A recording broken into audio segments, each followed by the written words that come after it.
നമ്മുടെ നാട്ടിൽ ഇപ്പൊ നമ്മളെ നാട്ടിലെത്തി കുറച്ച് കഴിയുമ്പോൾ നമുക്ക് ബദറെല്ലാം കാണും. നാട്ടില് ബദറിന്റെ വലിയ കൗജ്യമെല്ലാം കാണും. ഇവിടെ ഒരു നിങ്ങൾ 15 ഇവിടെ വന്ന മതി, ഒരു ബഹളമില്ല. ഇവിടെ പതിവ് പോലെ ബദർ കഴിഞ്ഞു.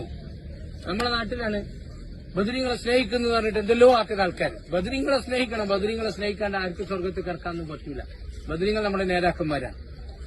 ഞാനും നിങ്ങളും ഇന്ന് മുസ്ലിം എന്ന അഡ്രസ്സിൽ നിൽക്കുന്നുണ്ടെങ്കിൽ അങ്ങനെ നിൽക്കാൻ ഒരു ബലം തന്നത് ആരറിയോ?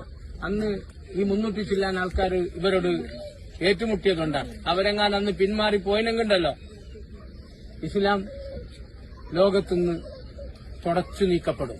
ഇനി ഇസ്ലാമില്ല. അവരന്ന് ജീവൻ കൊടുത്തിട്ടാണ് ഞാനും നിങ്ങൾ ഇന്നലെ മുസ്ലിമായിട്ട് നിൽക്കുന്നത്. പിന്നെ നമുക്ക് അവരെ സ്നേഹിക്കാണ്ട് സ്വർഗത്തിലേക്ക് എത്താൻ പറ്റുമോ? ഒരിക്കലുമില്ല. നമ്മുടെ നേതാക്കന്മാരാണ്. സ്വർഗത്തിൽ നമുക്ക് മുന്നേ പോയവരാണ്. സ്വർഗത്തിൽ എങ്ങനെ പോകണമെന്ന് നമുക്ക് കാട്ടിത്തന്നവരാണ് ബദരീങ്ങൾ. ബദരീങ്ങൾ നമുക്ക് അവരോടുള്ള മഹബത്ത്, റസൂല പറഞ്ഞു അവരെ ചീത്ത പറഞ്ഞ നരകത്ത് പോയി.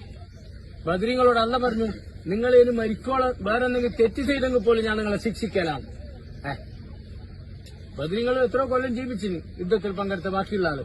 അവരോട് പറഞ്ഞെന്തറിയോ? ശിഷ്ടകാല ജീവിതത്തിൽ നിങ്ങൾ എന്തെങ്കിലും തെറ്റ് ചെയ്തെങ്കിൽ പോലും ഞാൻ നിങ്ങളെ ശിക്ഷിക്കല. കാരണം നിങ്ങൾ യുദ്ധത്തിൽ പങ്കെടുത്ത്, ബദറിൽ പങ്കെടുത്ത്. അതുകൊണ്ട് അള്ളാഹ് അങ്ങനത്തെ ഒരു സ്ഥാനം കൊടുത്തില്ല. അവരെന്നെ നേതാക്കന്മാർ. പക്ഷെ അവരെ സ്നേഹിക്കേണ്ട എങ്ങനെ അറിയോ?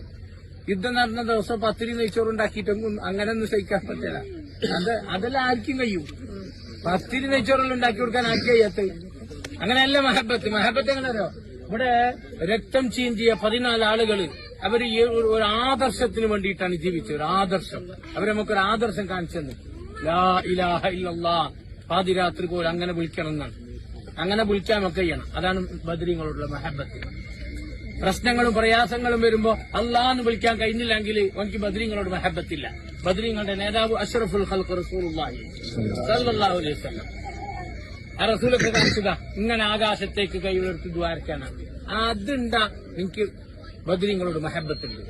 ബദരീങ്ങളുടെ പാതയിൽ നീണ്ട്. ബദരീങ്ങളെ സ്വർഗത്തിൽ നിനക്ക് അയൽവാസിയായിട്ട് കിട്ടും. നമുക്കത് കിട്ടണം. നമ്മൾ അങ്ങനെ മഹബത്താക്കണം.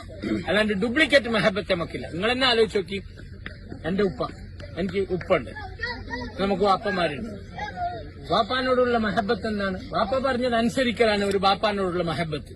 ഒരു മോനുണ്ട്, ബാപ്പ എന്ത് പറഞ്ഞ അനുസരിക്കല. ബാപ്പ എന്ത് പറഞ്ഞ അനുസരിക്കല. ബാപ്പക്ക് എപ്പ് എതിര് ചെയ്യും. പക്ഷേ അവന് ബാപ്പ മരിച്ചെന്ന് കറക്റ്റ് ആ ഡേറ്റ് നോക്കിയിട്ട് അവന്റെ ചങ്ങായിമാർക്കെല്ലാം എന്തെങ്കിലും ബിരിയാണി വാങ്ങിയിട്ട് കൊടുക്കും. ബാപ്പ മരിച്ചെന്ന് ആ ഡേറ്റ് നോക്കിയിട്ട് ചങ്ങായിമാർക്കെല്ലാം ബിരിയാണി വാങ്ങിക്കൊടുക്കും.